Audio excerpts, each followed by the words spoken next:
আজকে আমার memory drawing থেকে, ছোট্টবেলার মেমোরি থেকে তালনবমীর ছবি আঁকব। আমি আর আমার ভাই দুজন মিলে তালনবমীর যে গল্পটা, তার অনুকরণে, তার কথা মাথায় রেখে, সেই ভাবনাটা মাথায় রেখে এক প্রত্যন্ত গ্রামের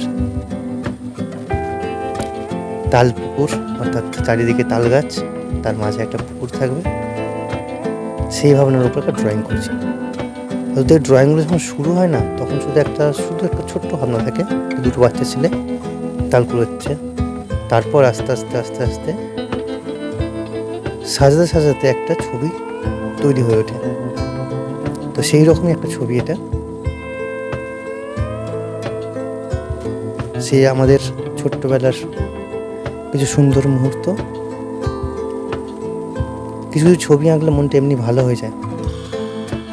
তার মধ্যে এটা আঁকার পর মনটা সত্যি খুব ভালো লাগছিল। সে ছোট্টবেলা ফেলে আসা দিনগুলোর কথা মনে পড়ছিল।